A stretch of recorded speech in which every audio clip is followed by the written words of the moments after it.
É o minoxidil, minoxidil base ou minoxidil sulfato. Existem dois tipos que são utilizados. Existe o spray e existe o via oral. O minoxidil via oral, se você recebe a prescrição do seu médico, quando faço a prescrição para meus pacientes do minoxidil, eu faço o minoxidil base, coloco na prescrição, não apenas solicitando a farmácia de manipulação, né? Minoxidil, não isso. Tem que colocar minoxidil base. É importante deixar destacado isso, por quê? Porque o minoxidil sulfato, ao que me parece, é mais barato, então a farmácia pode simplesmente colocar o minoxidil sulfato ali e não ter o efeito esperado. O minoxidil que vai para o cabelo via oral, ou seja, você tomou o comprimido, ou seria a cápsula, né? E ele vai para o cabelo, dilatando os poros lá, fazendo com que haja mais fluxo, haja nutrientes nessa região, é o minoxidil base, tá bom? Então, dito isso, uma vez que a gente faz o uso do minoxidil base, né, a gente tem que dar algumas orientações aos pacientes.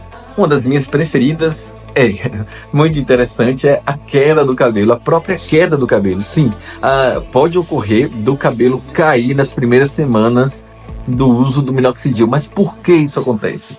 Isso é conhecido como efeito shedding, falar assim aportuguesando, né? Que é mais ou menos assim, usando termos simples, afinal os meus vídeos são para os meus pacientes, né? Você que está me assistindo aí, que muitos são meus pacientes. Então, eu vou explicar em termos simples, sempre. O efeito shed é que quando o cabelo ali ele já tá meio que, vamos dizer assim, a raiz está produzindo, mas é meio podre, ruinzinha, o minoxidil vai lá e já empurra logo para fora para cair de vez e nascer um fruto novo. Vamos dizer assim, vamos nascer um cabelo novo ali, mas com mais qualidade, com mais força, tá bom? É mais ou menos nesse sentido, esse efeito de expulsar o cabelo antigo que não presta para que de uma vez por todas comece a nascer um cabelo bom de verdade. Esse basicamente é o efeito shedding. Então, o minoxidil, eu tenho que usar ele para sempre? Qual é a dose que eu tenho que usar? Antes de continuar, eu sei que esse vídeo tá te acrescentando alguma coisa, né? Então, me ajude, isso não vai te custar nadinha. Aperta o like aí, aperta o subscrever também, né? Se inscreve no canal, porque eu tenho muito trabalho de fazer esses vídeos, é chato pra caramba, mas eu faço com muito amor. Bom, é chato a parte de editar, de falar, mas de fazer e passar o conhecimento pra vocês, eu adoro fazer isso, eu amo demais. Mas enfim, voltando aqui, depois que você se inscreveu, então qual a dose, quais os efeitos? Para homem e para mulher é a mesma coisa? Não, a dose para homem e para mulher é diferente e os efeitos tanto para homem quanto para mulher podem ocorrer de forma diferente. Exatamente por isso que a dose tem que ser bem observada, tá? A dose para homem costuma ser maior. Não vou dizer doses exatas para um e para outro aqui, para que você não esteja se automedicando, porque mesmo homem e mulher eu posso fazer doses. No meu caso eu faço doses personalizadas. No teu caso eu olho o teu peso, olho o teu antecedente, olho se tu toma algum remédio que pode interferir. Então não é ideal você chegar, eu quero um minoxidil 1 mg, 3 mg. Não faça isso, você vai estar correndo riscos. Quais esse? Hipotensão. Um dos efeitos que pode ocorrer, ou seja, a tua pressão cair. Afinal, a princípio, o minoxidil foi feito como um antihipertensivo, um medicamento para pressão. E outros efeitos que podem ocorrer, coração acelerar de uma forma transitória. Por isso é importante, muito importante, que você, antes de tomar o minoxidil, eita, que deu uma travadinha, o minoxidil, é que você faça uma consulta para avaliar o teu caso, se você pode, se você deve, se existe contraindicações, ou se você é mais propício a certos efeitos colaterais, tá bom?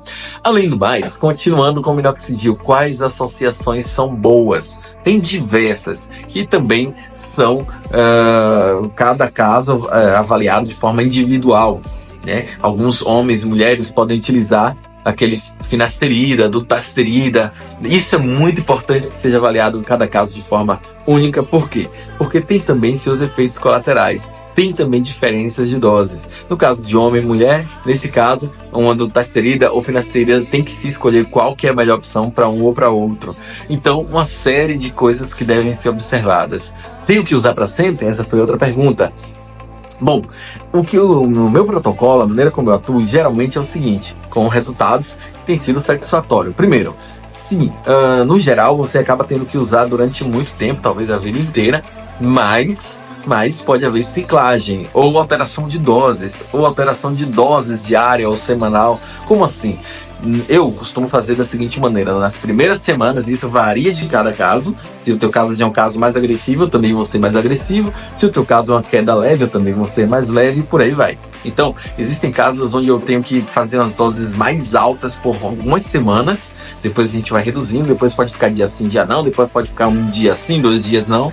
Então, mas sempre no início do tratamento é sempre um pouquinho maior a dose para despertar, né? Aquela bomba, aquele efeito de ataque, né? Aquela dose de ataque e tudo isso, tá bom? Bom, eu espero haver esclarecido, e fica aqui o meu convite: se você tem queda de cabelo, faça uma consulta, me procure, tem os meus dados aí, tem as minhas redes sociais, é muito fácil de me achar, o meu número também é fácil de achar nas minhas redes sociais. Lembrando, pessoal, que a questão de queda de cabelo, aumento de cabelo, seja em volume, em quantidade, sim, dá para tratar todas essas formas, independente de se saber ainda ou não a causa. Ou seja, você não sabe por que seu cabelo está caindo, seja por estresse, seja alteração hormonal, independente disso, você já pode iniciar um tratamento na imensa maioria das vezes, tá? Isso não é regra geral, mas na maioria das vezes sim. Porém, o ideal é imprescindível, sim, que faça-se uma avaliação, muitas vezes laboratorial, embora nem sempre seja obrigatório, mas muitas vezes é interessante para descobrir a origem. Pode ser laboratorial, pode ser apenas uma entrevista, ou seja, uma conversa médica. De que forma é esse tratamento? Eu faço via telemedicina. Eu atendo o Brasil todo via telemedicina. Do norte ao sul do Brasil, eu tenho pacientes que fazem esses tratamentos comigo, tá? E todo paciente meu tem o meu número de telefone para falar comigo a hora que quiser, inclusive madrugada. Só não respondo, né, nessa hora, mas sempre que pode eu respondo e procuro manter sempre o contato mais próximo dos meus pacientes.